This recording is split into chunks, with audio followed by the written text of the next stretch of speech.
بارك عليك يا حبيب الله. يوم جديد وفيديو جديد من بيت أوسة مامة أوسة. يا بحبحة خالتته. أبحباحو أبحباحو. عاملين ايه؟ يا رب تكونوا بخير وبأحسن صحة وبأحسن حال يا رب العالمين. النهارده بقى ايه؟ يوم مدعكة، يوم فرم. بصوا يعني انتوا شفتوا كده في بداية الفيديو. بصوا يعني انا عامله لكم مقدمة، واهم حاجة متنسوش تصلوا على النبي في الكومنتات، واللي ما اشتركش في القناة يشترك. لو انت جديدة ستلكم تشتركي في القناة وتفعلي زر الجرس عشان يوصلك زغروطة من قناتي شعار بكل لايف او بوست او فيديو جديد مشيئة الله تعالى اقدمه معاكي الفترة الجاية. ما تبخليش عليا بالاشتراك واشتركي.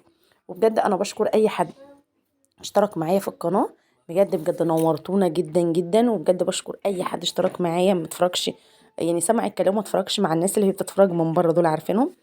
النهارده بصوا بقى يوم روتيني، يوم بصوا هو مش روتين يا جماعه عشان بس ما نكذبش على بعض، هو ده يومنا اللي احنا بنبدا فيه وبننهى نفسنا. يعني احنا بنصحى من النوم في المطبخ وبننام واحنا في المطبخ، من اكل بقى المواعين لكل حاجه.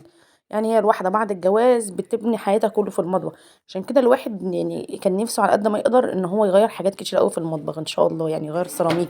نفسي اعمل سيراميك ابيض، نفسي اعمل المطبخ كله اوف وايت. فيلا الله المستعان. طبعا الوقت اللي احنا فيه ده خلاص، يعني الدنيا مش متحمله ان الواحد يغير حاجه. بس احلمي، الواحد مش صعب عليه ان هو يحلم. كان عندي كام حاجه كده مواعين، كنت عامله اكل قبلها بيوم، فقلت اغسلهم كده معاكم بقى ونخش بقى ايه على المطبخ. انا يا جماعه قررت ان انا احضر تحضيرات بقى رمضان للمطبخ.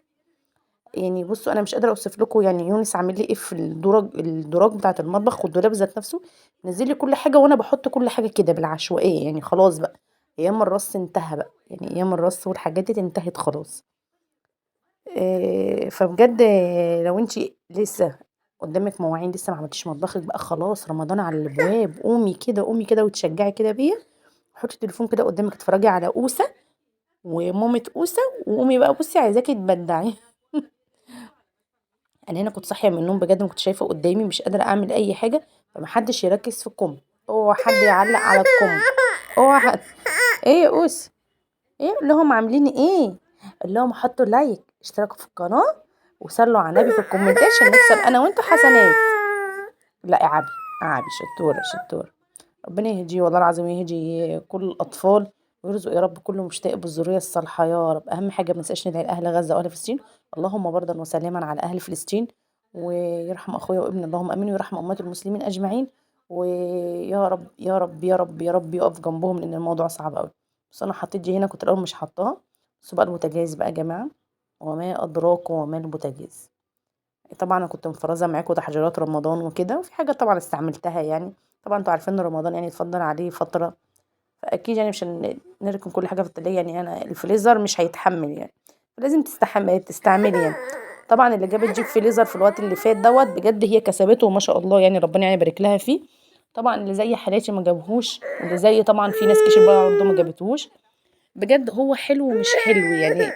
في الوقت اللي انت بتبقي فيه نفرين تبقي مش مستخدمي، مش قادره تستخدميه قد كده، مش عارفه والله العظيم يا جماعه انا ما جبتهوش والله، ويا ريتني كنت جبته. يعني انا واحده صاحبتي فضلنا نكسل بعض نكسل بعض، كل ما نسال عليه نلاقيه غالي. كان عامل 10، نسال عليه عامل 10 عامل 10 وعامل 10 قسط، خلي بالكم، يعني عامل 10 قسط. واحنا ما جبناهوش، دلوقتي عامل 29,000 فوري بيتهيألي يعني. فالله المستعان والله، يعني الواحد طبعا لو ربنا كرمه هنجيبه، يعني مفيش اي حاجه يعني بتمنع يعني يا جماعه والله العظيم، بس هي الفلوس هي اللي بتمنعنا بس. هنا بقى قلت ايه، كان عندي جيتول كده بقالي كتير، بس مش عارفه ليه يا جماعه بيعمل زيوت من تحت. حتى انتوا لو خدتوا بالكم من الازازه، غمق الازازه وعمل فيها زي زيوت كده من تحت، مش عارفه ليه. قلت املاها كده، بحب اعقم بيها على طول طبعا عشان معايا طفل وكده، فلازم طبعا لازم يعني. انا كنت الاول ما بجيبوش الصراحه، بس اختي قالت لي لا لازم تجيبيه عشان خاطر ترشي فيه بالارض، ترشي فيه باللعب إيه كده. قالت لي يعني حلو يعني عشان الاطفال وكده، والجراثيم يا جماعه. طبعا احنا عرفنا الكلام ده كله بعد الجواز. جراثيم ومش جراثيم، وخلي بالكم بقى وبعد كورونا يعني. هنا بصوا بقى طبعا ده الرش السحري بتاعي يا جماعه. الرش السحري دوت كنت جايبه منه ب3 جنيه، ب3 جنيه من عند بتاع منظفات، قلت له عايزه ب3 جنيه مزيل دهون. فجبته بقى واهو بصوا رشيته. بصوا يا جماعه هو بيلمع الحاجه. بيلمعها معانا بيلمعها. طبعا مش هتقولي لا هو مش ما تدعكيش، لا هو بص هو بينزل لك كل الدهون وانت بقى دعاكي بقى. فاهمه قصدي؟ طبعا بصوا والله العظيم، والله انا قضيت يومي كله، يومي كله كان في البوتاجاز. يعني انت متخيله انا يومي كله كان في البوتاجاز. طبعا لان بغسله بقى غسله بقى عميقه بقى من فوق لتحت من كله بقى. والحوامل الزهرة يا جماعة صعب قوي قوي قوي قوي في تنظيفها. فاللي عنده اللي عندها حوامل زهرة يعني تبقى عارفة اللي انا بقوله دوت. بجد صعبة جدا. والتانية اسهل بكتير، التانية اسهل بكتير، بس التانية لو سبتي عليها دهون ياما ما بتطلعش. يعني كل حاجة طبعا ليها عقبة. فلو وصلتي لحد هنا ست الكل تشتركي في القناة. تشتركي في القناة كل بس طول ما انا مشغلة الفيديو اقعد اقول لك ما تنسيش تشتركي في القناة. بصوا يا جماعة في كومنت كده جالي يعني. طبعا انا مش قصدي يعني حاجه يعني انا اقول يعني الكومنت يعني اضايقها وكده، لا طبعا. هي لسه يعني مشتركه جديده وكده، قالت لي انا مشتركه معاكي جديد وكده. فقالت لي ايه يعني ان انا البيت بتاعي كله الوان. فانا عايزه ارد عليها اقول لها معلش هي فين الالوان؟ انا عامله درجتين، هما درجتين اتنين في الريسبشن.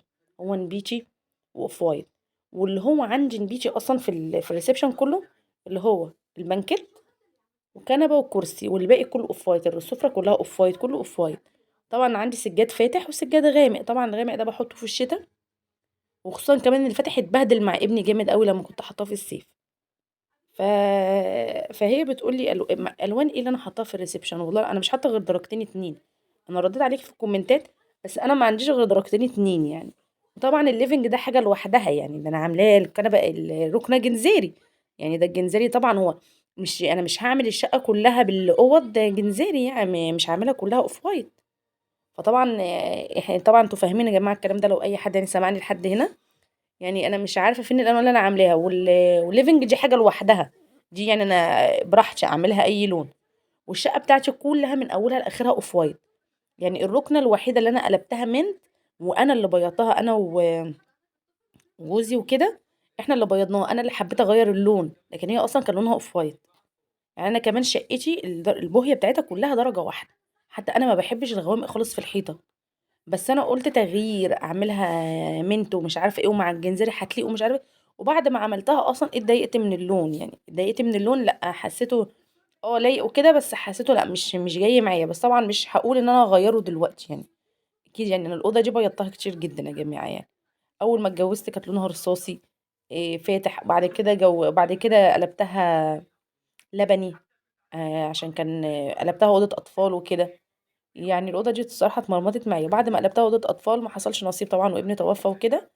فرحت بعتها خالص وعملتها ليفنج، يعني عملتها ليفنج. عملتها ليفنج عملتها ليفنج وكده فاهمني. فخلاص يعني انا كمان ايه، فتعقدت من الأوضة وكده فعملت كده. مش عارفة بقى ده صح ولا غلط، بس انا وقتها عملت كده طبعا. فخلاص انا ما كنتش هقدر يعني مش قادرة ان انا استحمل ان الأوضة قدامي وكده. اي نعم يعني الواحد كان ربنا هيكرمه تاني وكده، وربنا كرمني بأوسة، بس خلاص انا الأوضة كان جاية عشان حد معين والحد معين راح. فانا ما كان بعتها وكده وجبت مكانها الركنة. فجبت الركنة جنزيري، يعني مش هجيبها اوف وايت طبعا عشان دي أوضة ركنة. يعني دي اللي قعدتنا كلها فيها، اكلنا وشربنا وكل حاجة فيها. فاستحالة ان انا اعملها اوف وايت ولا الكلام ده طبعا. اللي عندها اطفال وكده هتبقى فاهماني في اللي انا بقوله دوت. فالحمد لله والله العظيم، يعني ربنا يا رب ما يكتبها يا رب على حد ابدا. ربنا يا رب يرزق كل واحده بطفل واثنين وثلاثه واربعه. ربنا يا رب يديكوا يا رب جميعا يا رب، يرزق كل مشتاق بالذريه الصالحه يا رب. هنا اهو بصوا بقى غسلت الحوامل كلها وانتوا شايفيني. رشيت بقى عليها تاني، وبصوا انا غسلتها كذا مره عشان ما اطولش عليكم الفيديو بجد، عشان انا حسيت ان الفيديو طول معاكم جامد قوي. على فكره الفيديو ده جزئين، ليه جزء تاني بقى، جزء الارض وجزء فوق الدولاب وجزء مسح التلاجة. يعني بصوا انا ما كملتش معاكم الفيديو كده خلاص، يعني حسيت ان هو طول قوي، فهنزل لكم فيديو تاني ان شاء الله باذن الله. بس عايزاكم تشجعوني وتقولوا ايه رايكم في الفيديو اللي انا عملته. ويعني عرفت اصور يا جماعه ولا ايه؟ عرفت اصور ولا ايه؟ بس لا خلاص يعني انا بقيت اعرف دلوقتي يعني خلاص. بقيت اعرف اصور، بقيت اجيب من هنا واجيب من هنا، فاهمين انتوا بقى. شغل بقى ايه، مخرجه، عامله في نفسي مخرجه انا، خلي بالكم. والله يا جماعة يعني البيت ما بيخلص طبعا وانتوا عارفين الكلام ده كويس. فأنا عايزة مش عايزة طبعا اديكوا طاقة سلبية، يعني أنا بشجعكم إن احنا ما نتعقدش من مطبخنا. ما نسيبهوش يبقى مليان دهون، فاهمني؟ لا ما نتعقدش والله العظيم، بكل حب كده نخش نغسل ونعمل، بس احنا اللي قاعدين فيه واحنا اللي بنوسخه واحنا اللي بنعمل كل حاجه فيه، فلا احنا نغسل ونعمل. بصوا انا غسلت المواعين كلها وهغسل معاكم البوتاجاز. بصوا يعني انا يومي كله في المطبخ هنا، طبعا كانوا عيل اختي عندي، فيونس كان سرحان معاهم، فدي اكتر حاجه بقى ايه شجعتني بقى ان انا اعمل كله، يعني اعمل كل حاجه. بس يعني طبعا لازم اعمل البراد نفس عملة البوتاجاز كده، ارش عليه من كل حته اهو. وبصوا بقى اخليه بيلمع، يعني مع ان انا لسه كنت عاملاه معاكم من فتره، بس كنت بقلي زيت فطرطش عليه زيت. فطبعا لو شغال بصي بقى سبب ان الكاتل ايه البراد بيغمق معاكي لسه الستين. انت مثلا ممكن تقلي زيت تقلي زيت ايه تقلي بطاطس، معلش يا جماعه اتلخبط. تقلي بطاطس مثلا، ممكن تقلي بطاطس، ممكن تعملي خضار، تعملي اي حاجه ما بتطرطش عليه، فانت بعد كده تشغليه وما بتاخديش بالك، فهو بيغمق. الزيوت عامه بتغمق يا جماعه، وده سلستين فاهميني، يعني حرقتيه انت كده. بصوا هنا بقى المحشي ده مطرح المحشي. الصلصه هناك انا كنت مسحاه، يعني صلصه في العين اللي هناك دي انا كنت مسحاها، مسحتها عشان كانت ريحتها مش حلوه خالص، وانا كنت لسه اعمله معاك يعني تاني يوم، فحسيت لا رحت مسحتها كده بقماشه، وقلت لحد ما اعمله، مع اني كان نفسي اسيبها عشان اوريكم طبعا البوتاجاز كان عامل ازاي. بس لا بقى يعني طبعا الحاجه دي احنا اللي بنتمرمط فيها واحنا اللي بنبهدل فيها، فمش عشان اصور ابهدل البوتاجاز يا جماعه. لا طبعا بنضفه على قد ما اقدر، يعني مش لازم يعني اخليه يعني بشع عشان ابين لكم قبل وبعد، يعني انتوا فاهمين طبعا الكلام ده كويس قوي، وعارفين احنا بننضف البوتاجازات قد ايه وبنتعب فيها قد ايه. طبعا أنا غسلتها غسله اولى، غسله تانية اهي، اغسله بقى من كل حته اهو. ادعك لو انت لسه بوتاجازك مش نضيف، عايزاكي تقومي يا بنتي. دودو دي شجعتني الرغاوي بقى، بصوا ده روتين كله رغاوي وكله حيويه وكله بصوا كله نشاط يا جماعه والله العظيم بجد. انت لو وصلتي لحد نص القناه تشتركي في القناه وتفعلي زر الجرس عشان يوصلك زغروطه من قناتي، اشعار بكل لايف او بوست او فيديو جديد مشيئة الله تعالى اقدمه معاكي الفتره الجايه، وان شاء الله ان شاء الله نقدم فيديوهات قويه قوي قوي قوي الفتره الجايه. والتجهيزات بقى يعني احنا بصي احنا جهزنا حاجات ياما اول رمضان، بس بقى التجهيزات بقى الصح بقى، ننزل بقى نجيب بقى حاجه رمضان بقى يا جماعه، وزينة رمضان، بس كل حاجه رمضان بجد يعني. يا رب يا رب يعودها علينا وعليكم بخير، وكل سنة وانتم طيبين، وكل سنة والأمة المصرية كلها طيبة.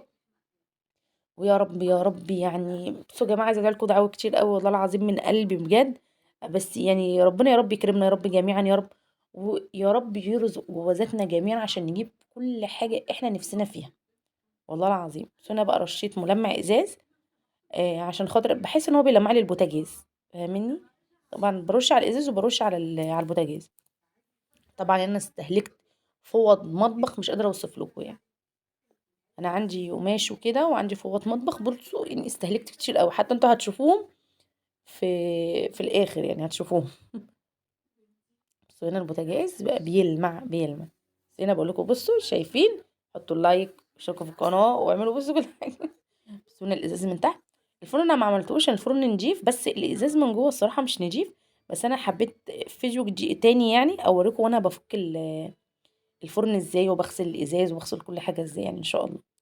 بس هنا اهو الكاتل بوريه لكم، بس كله سلستين يا جماعه، سلستين بوتاجاز وسلستين. وبعدين انا البوتاجاز بتاعي من النوع اللي هو السلستين المطه يا جماعه، فده صعب تلميعه مش قادره اوصف لكم. فانا برش عليه ملمع ازاز، فهو ده بيخليه بيلمع شويه، فاهمين قصدي؟ هنا بقى انا اول مره طبعا اعمل معاكم بقى روتين الميكرويف. في ناس سالتني كتير قوي يعني الميكرويف بتاعك حلو، إيه استخدامه معاكي ايه؟ لا والله الميكرويف بتاعي برضو ده جالي برضو كومنت برضو، الميكرويف بتاعك نوعه ايه وحلو. اه الميكرويف بتاعي حلو، الميكرويف بتاعي ال جي، نوعه حلو، بس يعني لا في الوقت اللي احنا فيه بصي هو بيسخن الاكل.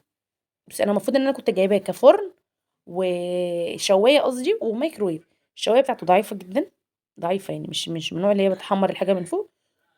والميكرويف ده يا جماعه تسخين، تسخين وفك الصراحه، يعني هو حلو قوي في فك مثلا صلصه، لو انت بتخزني صلصه بتخزني حاجه دي، هو في الفك جميل قوي. لو عايزه تفكي برضو فراخ سريعه لحمه سريعه كل ده هو بيفك، يسخن لك الاكل يسخن لك العيش. يعني انا الصراحه انا بسخن العيش فيه، ما بسخنش العيش خالص على البوتاجاز. بسخنش العيش خالص على البوتاجاز. بس هو في الوقت اللي احنا فيه طبعا لو غالي، انا بالنسبه لي في الوقت اللي انا فيه دوت لو كنت محتاجاه وهو في السعر اللي انا فيه الصراحه ما كنتش هجيبه. صراحه يعني انا ما كنتش هجيبه طبعا. بس هو المشكله كده ان الحاجه ما تبقاش عندنا احنا نبقى عايزينها، بس بعد ما بتيجي احنا بنشوفها. بس هنا اوسه صمم يمسك ايدي وانا عايزه يسيب ايدي عشان خاطر اقفل الفيديو. هنا بصوا بقى هرش برضو عليه برضو. فزي ما قلت لكم ان هو الميكرويف تسخين بس يا جماعه، يعني هو تسخين بس. فعشان ما تتعبوش نفسكم، لا احنا نفسنا نجيب، ايوه والله انا برضو معاكم برضو في المواضيع ديت.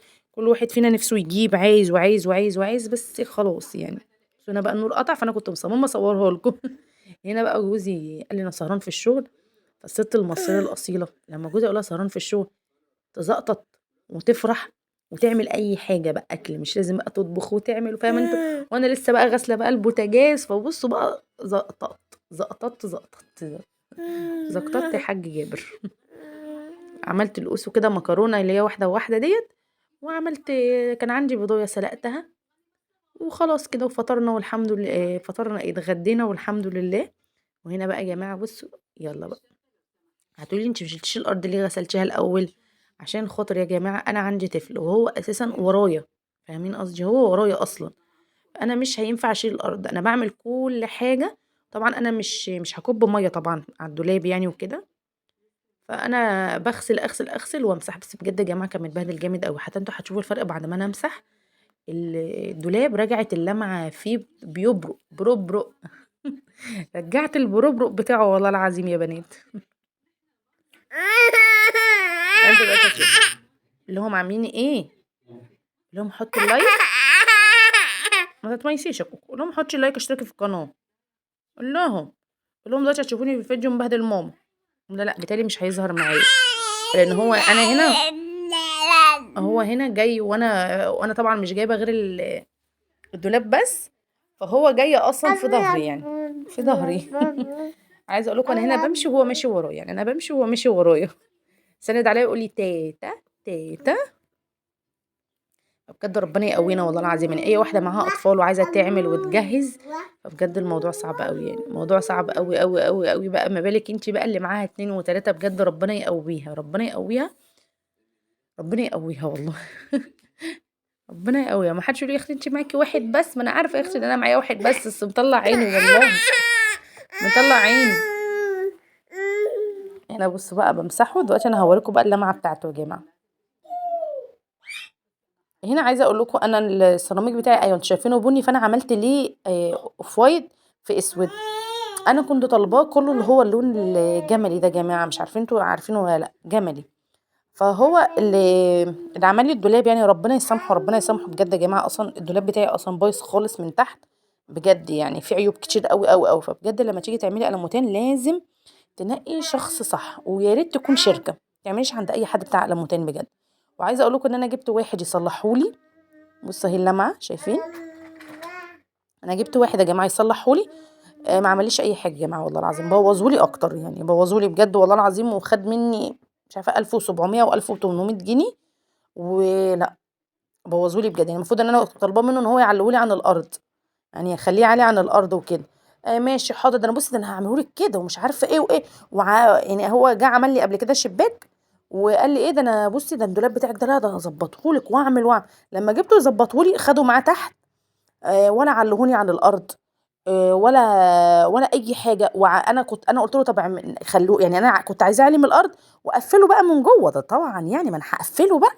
فخلوه لي على الارض ماشي، قفله لي من جوه يا جماعه وما علهوليش عن الارض، ما عملش اي حاجه من ديت.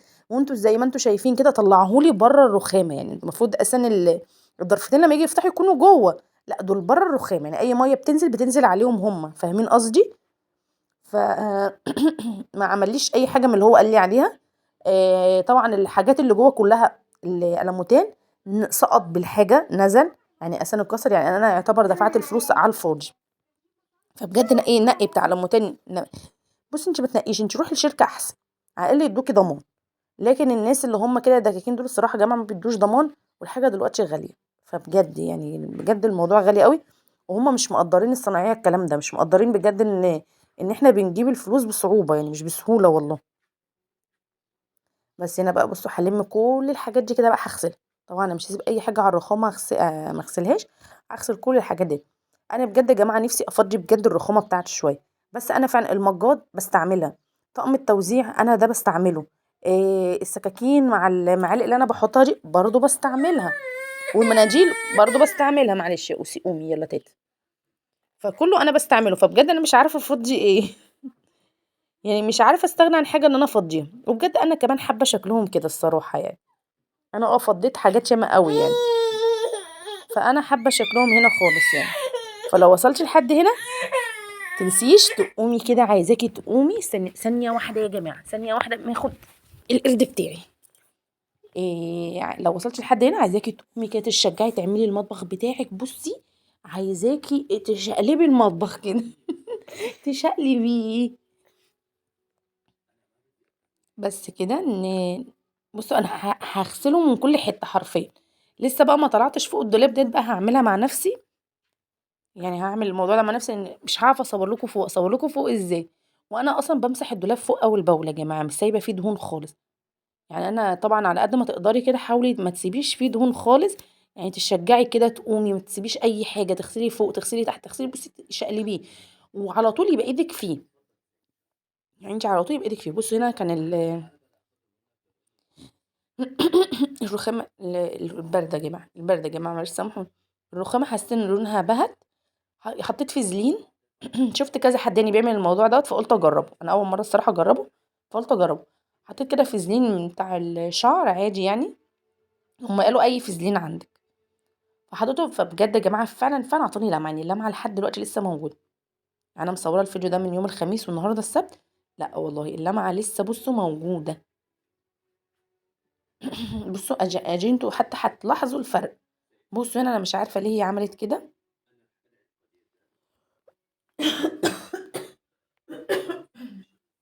مش عارفه يا جماعه جالي كحه فجاه. بصوا هنا اهو. شايفين. همسح كل الحته دي كده وهشيل بقى دول كده. انا هشيل دول عامه من هنا خلاص. وهمسح كل حاجه. وبرده هغسل برده وامسح. انا ما بكبش يا جماعه ميه في المطبخ بتاعي. صعب صعب جامد قوي. هيخش جوه الدولاب اول حاجه. تاني حاجه انا هبهدل الدنيا وانا مطبخي كبير. هودي فين وانا ما عنديش صرف في المطبخ. ما عنديش صرف. يعني اللي عمل المطبخ لان انا زي ما قلت لكم انا ما غيرتش السيراميك وما عملتش اي حاجه يعني. طبعا لو كنت غيرت السيراميك يا جماعه كنت هاسس فيشه كنت طبعا مش هحط السخان فوق الخلاط في الخلاط يعني. كنت هاسس له فيشه. كنت هاسس فيشه الميكروويف. طبعا هعمل تاسيسات طبعا يعني طبعا تانية ومختلفه. طبعا كنت هعمل اللون السيراميك اللي هو الابيض الموضه بقى وكده. فبجد ربنا يا رب يرزق يا رب. يرزق اي حد عايز يعمل اي حاجه. وطبعا بصوا يا جماعه انا ضد البني عامه. عامه انا ضد البني. انا ما بحبش البني في المطبخ خالص يا جماعه خالص. بصوا يعني بعيد بعيد عن خيالي خالص ان انا احب السيراميك البني يا جماعه بجد. بس ربنا بقى وعدني بالبني. بس انا بوريكم مليان بقى من الصلصه لما كنت بضربها معاكم. فهو مليان صلصه. بس انا بقول لكم فازلين شعر يا جماعه. فازلين شعر محدش يتريق. بصوا هنا.